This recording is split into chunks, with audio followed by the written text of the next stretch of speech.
हाँ जी बेटा जी। तो एडवांस कैपिटल वेस्टिंग को और आगे बढ़ाते हैं। स्टडी मटेरियल ही चल रहा है अभी, तो उसमें आ जाओ जी आप क्वेश्चन नंबर 17 के अंदर। इन्फ्लेशन के रिगार्डिंग इन्होंने शुरू में भी बात की थी, आपको याद होगा पहली दूसरी इलस्ट्रेशन में। अब उसी पे ही सवाल लग रहा। A firm has projected the following cash flow from a project under evaluation. 0 year 70 lakh negative मतलब आउटफ्लो। फर्स्ट ईयर में पैसे इतने इतने, सेकंड ईयर में पैसे इतने इतने, थर्ड ईयर में इतने इतने वापस। Above cash flow have been made at expected prices after recognizing the inflation। मतलब इन कैश फ्लोज के अंदर इन्फ्लेशन का इफेक्ट लिया हुआ है। Firm cost of capital 10%, annual rate of inflation 5%। कहता है वाइबिलिटी बताओ प्रोजेक्ट की। अगर आपको बेसिक याद है तो बेसिक ये थे कि जो नॉमिनल कैश फ्लोज हैं, जैसे कि नॉमिनल ही हैं, तो इनकी डिस्काउंटिंग नॉमिनल रेट पे होनी चाहिए।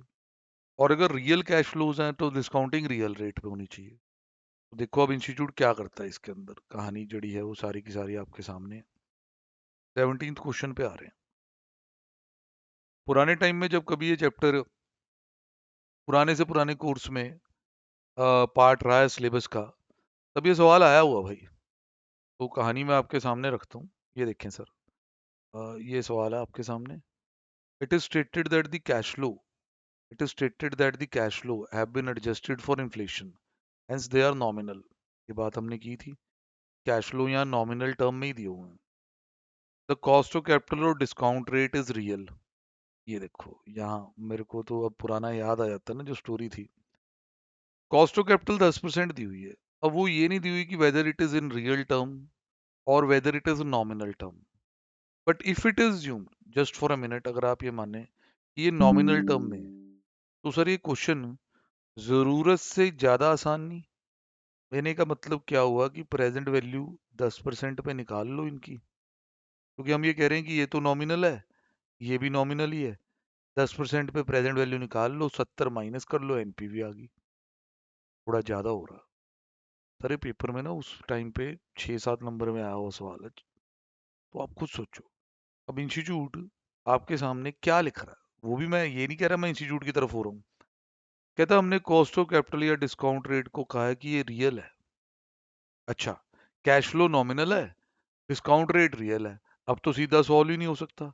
इन order to be compatible, cash flow should be converted into real या discount rate should be converted into nominal. Sir ऐसी एग्जम्पशन क्यों ली? क्योंकि कॉस्ट ऑफ कैपिटल को हम नॉमिनल भी तो मान सकते थे। बिल्कुल मान सकते थे सर। सर आप कर लो अज्यूम, तो फिर कहानी बहुत जल्दी खत्म हो जाएगी। आपको अंदर से खुद ही लगेगा कि यार ये थोड़ा ज्यादा नहीं हो रहा भाई, इतना आसान क्वेश्चन। मैं यहाँ पे थोड़ा सा इनके ऑल्टरनेटिव भी देखना चाहूंगा कि कुछ और कहानी इन्होंने। नहीं सर, वो तो उसी में दूसरा तरीका किया। तो सर पुराना क्वेश्चन है, सिचुएशन सामने है, कैश फ्लो नॉमिनल टर्म में पड़ा है, कॉस्ट ऑफ कैपिटल सीधी पड़ी है ना, उसके साथ लिखा है कि ये रियल है या नॉमिनल है। इफ यू थिंक कि वो कॉस्ट ऑफ कैपिटल नॉमिनल में ही है तो सीधा सॉल्व होना चाहिए। बट अगर आप इनकी तरह सोचो कि वो रियल है, फिर आपको कैश फ्लो को रियल में लाना पड़ेगा। अब वो कैसे आएगा सर, मैं आपको बताता हूँ। क्वेश्चन के अंदर आते हैं। देख भाई, जैसे 30 है, ये 5% इन्फ्लेशन के बाद है। मतलब इसकी रियल वैल्यू निकालने के लिए इसमें से इन्फ्लेशन का इफेक्ट दूर करना पड़ेगा। तो यदि रियल वैल्यू आ जाएगी 30 डिवाइड बाय 1.05, तो वैल्यू बैठेगी 28.57। तकरीबन यही वैल्यू आपको यहाँ भी दिखने वाली है। मैं यहाँ से आपको दिखा देता हूँ। ये देखिए सर, इन्होंने क्या किया, जैसे मैं कह रहा था कि 30 पे इन्फ्लेशन आई होगी 1 साल की, इन्होंने क्या किया कि इतने हिस्से को फैक्टर की तरह ही लिख लिया।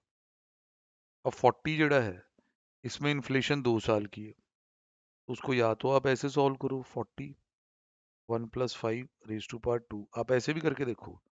इन्फ्लेशन एलिमिनेट करनी आ जाएगी आपको, ऐसी कोई बड़ी बात नहीं है। लो जी, लो जी। तो this is 40 divide by 1.05, 1 2, sir ये आ जाएगी 36.28। या आप ऐसे फैक्टर बना के लिखो। तो भाई जैसे जैसे आप इन्फ्लेशन एलिमिनेट करते जाओगे रियल टर्म में आ जाएंगे। अब रियल आप रेट को मान ही चुके हो, अब रियल रेट पे यदि प्रेजेंट वैल्यू निकले, कंफ्यूज ना होना। पहले आप नॉमिनल कैश फ्लो को रियल बना रहे हो, फिर रियल रेट पे उसकी डिस्काउंटिंग कर रहे हो। रियल रेट पे डिस्काउंटिंग होने के बाद आपने एनपीवी निकाली 5.4। ये सवाल है। अब वो कहता है जी एनपीवी पॉजिटिव है तो प्रोजेक्ट तो फाइनेंशियली वायबल है, चलो अच्छी बात है। कहता है alternatively instead of converting the cash flow into real term आप डिस्काउंट रेट को नॉमिनल में बना लेते हैं, रिजल्ट सेम ही आता। सर ये नॉमिनल रेट कैसे आएगा, थोड़ा रिवाइज करा दें। सर मैं आपको ना ये याद कराता हूँ कि रियल रेट कैसे आता। देखो रियल रेट बैंक एफडी का एग्जांपल दिया था, 1 plus nominal upon 1 plus this inflation, ठीक, -1। ये होता है सर आपका रियल रेट। किसी को भूल गया हो तो याद कराऊं, जैसे 1 रुपया बैंक में एफडी कर दिया 7% पे, आपका पैसा नॉमिनल टर्म में 1.07 बन गया, पर जो चीज़ें 1 रुपए की आती थी वो 1 रुपए 5 पैसे की बन गई। तो आपके पैसे की बाइंग पावर तो 7% नहीं बढ़ी। इसको ऐसे सॉल्व करके पता चलेगा कि पैसे की बाइंग पावर कितनी बढ़ी। 1 माइनस कर लोगे तो पता चलेगा कि रिटर्न कितनी आई। ये तो लेक्चर पूरा आपने सुना ही है भाई। अब अगर कोई कहे कि आपको जी रियल रेट पता है, इन्फ्लेशन पता है, आपको नॉमिनल रेट बनाना है इससे, चलो बना लेते हैं। पहले तो 1 को इधर ले आओ, ये होगी बात। इसको ऐसे लिख सकते हैं। हाँ जी सर बिल्कुल, ये तो बहुत ही इजी मैथ्स है अभी तक तो। हाँ जी सर लिख सकते हैं ऐसे। तो सर इसमें फिर 1 plus real rate into 1 plus inflation, this is equal to 1 plus nominal. देखो फालतू में फॉर्मूले याद ना करो, पहले बनाने सीखो। तो यहाँ से नॉमिनल रेट का फॉर्मूला क्या बना, 1 plus real 1 plus inflation -1, this is nominal. ऐसे आप नॉमिनल रेट ला सकते हैं। अब अपना क्वेश्चन देखो, कॉस्ट ऑफ कैपिटल जो तुमने रियल मान रखी है, हाँ जी सर मानी हुई है बिल्कुल। कितनी है कॉस्ट ऑफ कैपिटल जो रियल मानी हुई है, सर यहाँ से देखें। सर ये 10% है, इन्फ्लेशन 5% है। तो इससे भाई ये पता कर ले, लो सर पता कर लेते हैं। ये 10% है, इन्फ्लेशन 5% है, -1 करके नॉमिनल आ जाएगा 1.10 टू 1.05, दिस इज 1.155। अब अगर इसमें से पता करें कि what is the nominal rate, -1 हो रहा, तो नॉमिनल इतना बच रहा। अब इसको आपको परसेंटेज में लाना, ये परसेंटेज में आएगा 15.50। ये देखे सर, ये है कहानी सारी की सारी। अब इंस्टीट्यूट कह रहा है कि बेटा अगर आप नॉमिनल कैश फ्लोज को नॉमिनल ही रखना चाहते हो, उन्हें रियल नहीं बनाना, तो डिस्काउंट रेट को नॉमिनल कर लो। हमने वो भी करना सीख लिया। अब इसकी डिस्काउंटिंग इन रेट पे हो जाएगी, first year factor second year factor, discounting करते गए, फिर ये माइनस कर दिया आउटफ्लो, आंसर तकरीबन सेम आएगा। 5.40 ही एनपीवी आपकी पहले थी, 5.40 ही तकरीबन आ पा रही है। सर सारी घूम फिर के बात कहाँ आती है जो बच्चे को रिकॉग्नाइज करनी चाहिए। सर इंफॉर्मेशन में कॉस्ट ऑफ कैपिटल लिखी हुई, उसके अंदर ये नहीं लिखा था कि ये रियल है नॉमिनल। आपके पास दो ऑप्शन थी, कैश फ्लो आपके ऑलरेडी नॉमिनल थे, अगर आप डिस्काउंट रेट को भी नॉमिनल मान लेते तो बात सीधी शुरू हो जाती, सीधी शुरू हो जाती, वहीं खत्म हो जाती, किसी ने आपको नंबर नहीं देने थे। तो आपको जोर जबरदस्ती करके कॉस्ट ऑफ कैपिटल को रियल मनवाया गया, फिर आप फंसे कि या तो अब कैश फ्लोज को भी रियल करो तो सॉल्व होगा, या कैश फ्लो को नॉमिनल टर्म में लाओ, और कैश फ्लो को नॉमिनल में रह दो, रेट को नॉमिनल में ले आओ। तो ये इस बात को एनालाइज करना कि पॉइंट कहाँ है। क्योंकि अगर आप डिबेट करो कॉस्ट ऑफ कैपिटल में, देखो डेट जैसे कंपोनेंट भी आते हैं, अब डेट की कॉस्ट के अंदर इन्फ्लेशन के लिए प्रीमियम, ये वो इन्वेस्टमेंट के लिए रिटर्न, दोनों चीज़ें होती हैं। तो इट्स अ डिबेटेबल इशू भाई, ठीक है, बट पेपर में आए तो ऐसे ही करें। अगला सवाल, Shashi company has projected the following cash flow from a project under evaluation, above cash flows have been made at expected prices after recognizing the inflation। मतलब इनमें इन्फ्लेशन है, the firm cost of capital is 10%, expected rate of inflation is 5%, show the viability of project. तो आपको viability पता करके देनी है। Question तो सर सेम है, अब आईसीआई की अप्रोच बदलना चाहे, इसका डर हमें होता है। Here the cash flow have to be adjusted for inflation. Accordingly discount rate can be converted into nominal. अच्छा जी, सीधे ही उस पे आ गए। कहता बेटा आप या तो डिस्काउंट रेट कन्वर्ट कर लो या कैश फ्लो को एडजस्ट कर लो। तो भाई दोनों चीजें हैं, नॉमिनल से या तो आप पहले रियल में ले आओ। ठीक है। अब ये देखो, ये जो बना हुआ है सारा फैक्टर फुक्टर बनाने हैं, बड़े तरीके से फैक्टर बन रहे हैं भाई, बड़ी मेहनत हो रही है भाई। देखो मैं बताता हूँ क्या हो रहा है। जैसे 30 है, अगर आपको वहीं से करा दें, ये कितने परसेंट इन्फ्लेशन के बाद है? सर 5%। तो इसमें से इन्फ्लेशन अगर हटानी हो तो डिवाइड बाय ये होगा, एक ही साल है। फिर इस पे प्रेजेंट वैल्यू फैक्टर लगाएंगे फर्स्ट ईयर का, ताकि ये प्रेजेंट वैल्यू में आ जाए। प्रेजेंट वैल्यू फैक्टर दिया हुआ 0.909। तो इंस्टीट्यूट भाई साहब क्या कर रहे हैं, इतना एरिया यहाँ सॉल्व हो रहा है, एक नया ही फैक्टर बन रहा है, एडजस्टेड प्रेजेंट वैल्यू फैक्टर। मतलब इससे मल्टीप्लाई करोगे तो प्रेजेंट वैल्यू भी आ जाएगी और रियल टर्म में भी आ जाएगा। अब जो सेकंड ईयर है उसका कैश फ्लो है 40, उसमें से इन्फ्लेशन हटानी है तो 2 साल के लिए हटानी पड़ेगी। फिर उधर प्रेजेंट वैल्यू फैक्टर लगेगा 0.826, एडजस्टेड फैक्टर। कमाल है भाई साहब, इनको पता है कि क्वेश्चन सेम है, अब हम कोई हरकतें तो करके दिखाएं कि बच्चा थोड़ा सा डर जाए। सर यहाँ पे भी इन्होंने वही अजम्पशन ली है कि कैश फ्लो तो आपका नॉमिनल है ही है, रेट आपका रियल है, तो आप पहले कैश फ्लो को रियल बना लो। ये पसंद नहीं आता तो आप भाई रेट को नॉमिनल कर लो। ऑलमोस्ट सेम ही क्वेश्चन जी, कोई टाइम यहाँ पे क्लास का खराब नहीं करना हमने, आप अपने घर पे बना के देखने हैं, देख लो भाई, यहाँ के लिए डन है। अगला question, KLM Limited requires 15 lakh for a new project. Useful life of project is 3 year. Useful life 3 साल है, स्क्रैप वैल्यू या सेल्वेज वैल्यू नील है, डेप्शन 5 लाख है। ध्यान रखना डेप्रिसिएशन पे इन्फ्लेशन का असर नहीं होता। Given below are the projected revenues and cost excluding depreciation ignoring inflation. अच्छा, ये रेवेन्यू और कॉस्ट का जो फोरकास्ट है इग्नोरिंग इन्फ्लेशन है, मतलब रियल टर्म में 10 लाख, 13 लाख, 14 लाख। इसमें जो ग्रोथ आपको दिख रही है जी, आप कंफ्यूज होते हैं, वो इन्फ्लेशन के कारण नहीं है, इन्फ्लेशन इन्होंने इग्नोर की हुई है, ये ग्रोथ वॉल्यूम के कारण है। मतलब ज़्यादा यूनिट्स बेचेंगे उससे रेवेन्यू बढ़ रहा, कॉस्ट भी दी हुई है।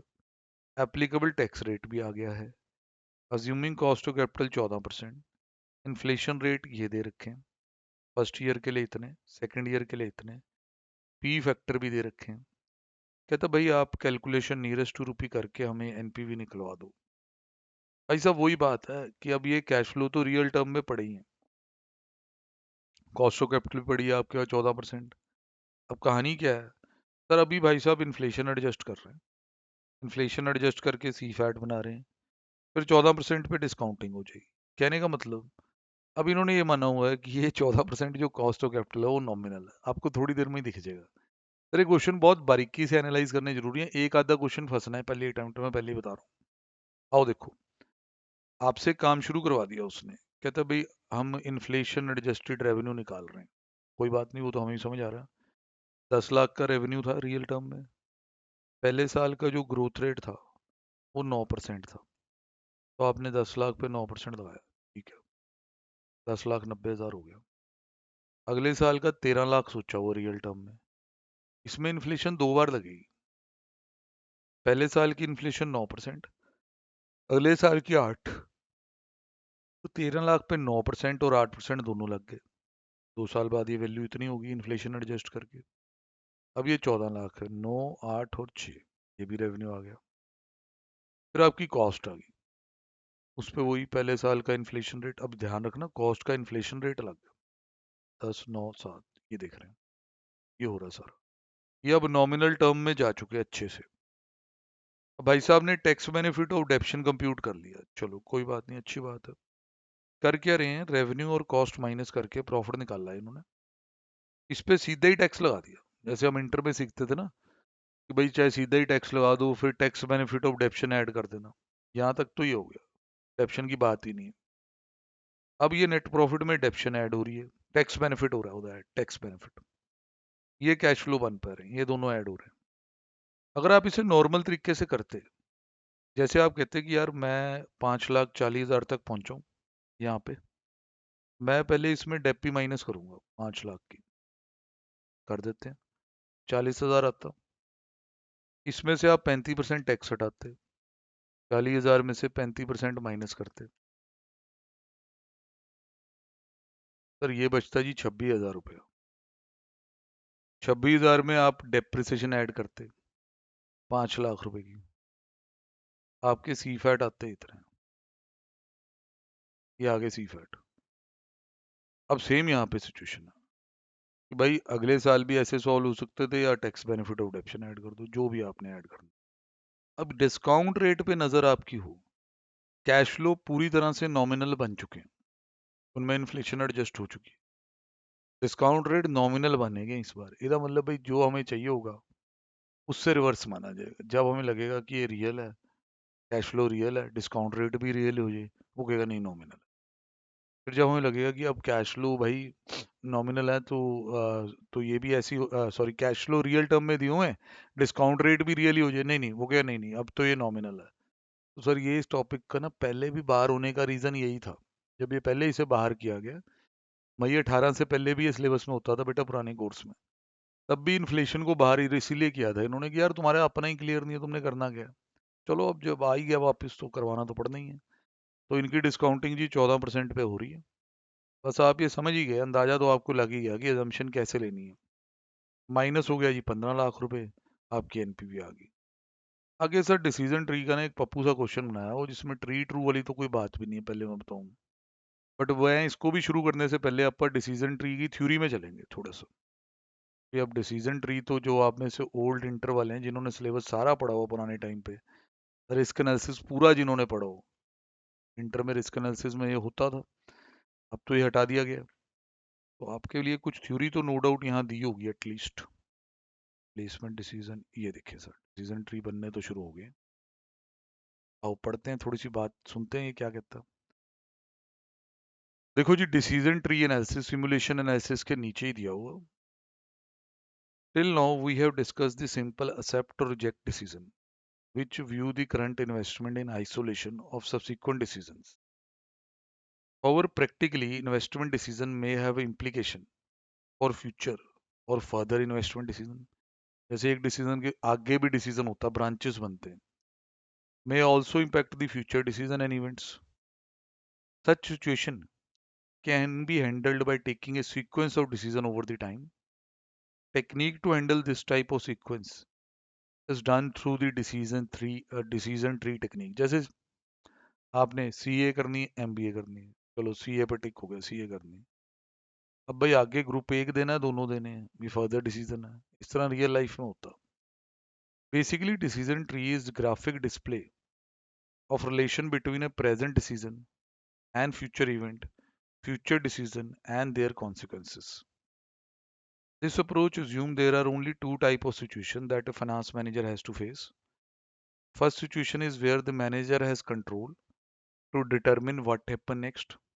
This is known as decision, as he can do what he desire.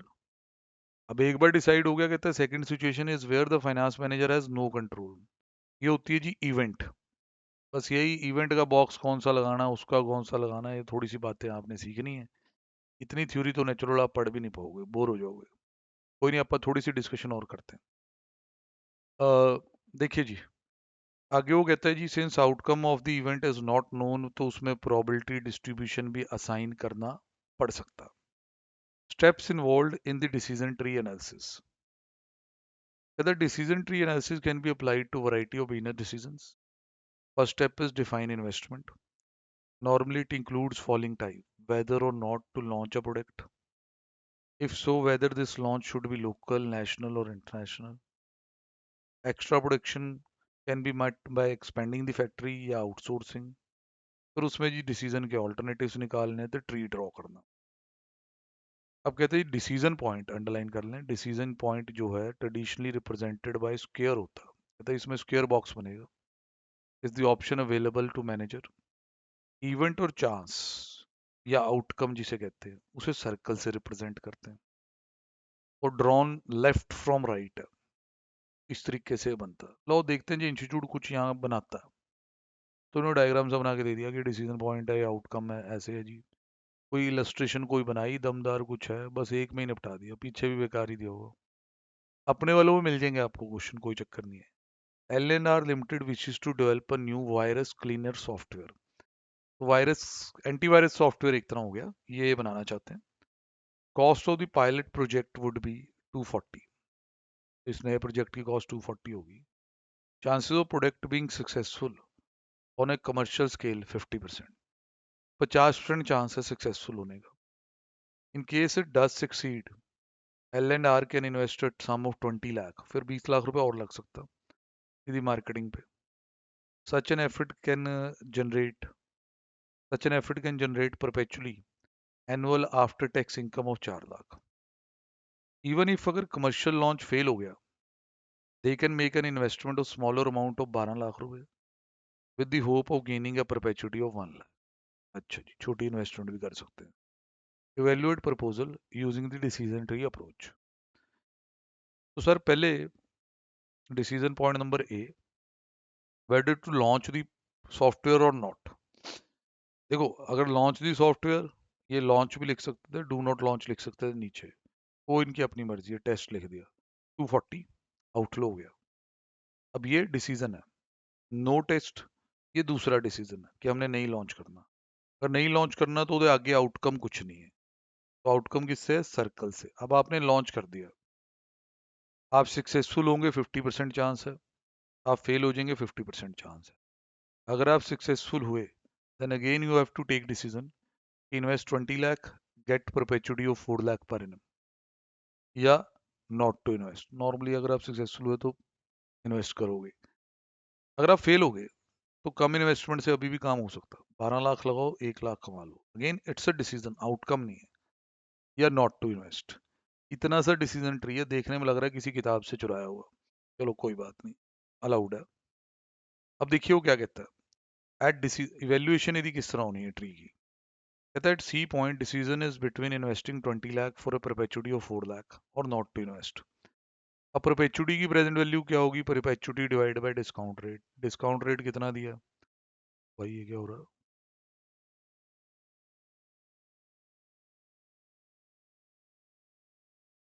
चलो इधर देख दो. 4 लाख डिवाइड बाय 10% कर लो, परपेचुटी की प्रेजेंट वैल्यू आ जानी चाहिए. ठीक है भाई. तो 4 लाख डिवाइड बाय 10% करके 40 लाख की परपेचुटी की प्रेजेंट वैल्यू बन रही है. तो भाई यहाँ इन्होंने लिखा है preferred choice is to invest since the capitalize value of 4 lakh adjusted for investment yields net इतना. सर ये है यार बेला. 4 lakh divide by rate, perpetuity की प्रेजेंट वैल्यू आ गई 40, 20 लगाए. यहाँ तो इन्वेस्ट करना ही चाहिए. फिर सर दूसरी तरफ एट डिसीजन पॉइंट डी, यहाँ सर आप 12 लाख लगाने की बात कर रहे हैं और आपका 1 लाख आएगा. खुद ही अगर प्रेजेंट वैल्यू निकाल लें 1 लाख की, सर वो 10 लाख बनती है. 12 उसमें लग रहे हैं, तो यहाँ तो इन्वेस्ट नहीं करना चाहिए. ये देखें सर, मना कर दिया गया. अब कहता है यहाँ अब क्या करें आउटकम बी पे. आउटकम बी पे अब आपने जब वैल्यूएट करना है, देखो आपको 20 लाख रुपए मिलेंगे ये वाली ऊपर वाली नोड पे, 50% चांस है. फेलियर हुआ तो आप आगे चल नहीं रहे, जीरो होगा. तो अल्टीमेटली देखो देखो यहाँ से देख लो बेटा, ये 20 लाख रुपए हमें दे सकता है नेट. यहाँ हम इन्वेस्ट करेंगे नहीं क्योंकि नेगेटिव है. फिर देखो अगर यहाँ पे वैल्यू निकालनी हो, 50% चांस ये होने के, 50% चांस ये होने के, तो वैल्यू कितनी हुई? 10 लाख रुपए. क्योंकि this into 50, this into 50, zero का 50 कर लोगे उससे तो कुछ होगा नहीं. कहते बेटा 10 लाख रुपए आपको आ सकते हैं. अब आप आगे यहाँ, क्योंकि हमेशा रिवर्स सॉल्व होता है, बनता लेफ्ट टू राइट है, सॉल्व राइट टू लेफ्ट होता है. अब देख रहे हो कि इस नोड पे खड़े हो, 2,40,000 लगा के 10 लाख आ सकता. या कुछ भी ना करो तो जीरो जीरो. भाई करो इन्वेस्ट, बिल्कुल सही. At a decision is to be taken on the basis of preference between two alternative. First is software बनाना चाहिए, 2,40 लगाने चाहिए और 10 लाख तक मिल सकता. Second is not to test thereby losing the opportunity of possible gain. Preferred choice will be invest 2,40,000 and आपको 10 लाख मिल सकते हैं.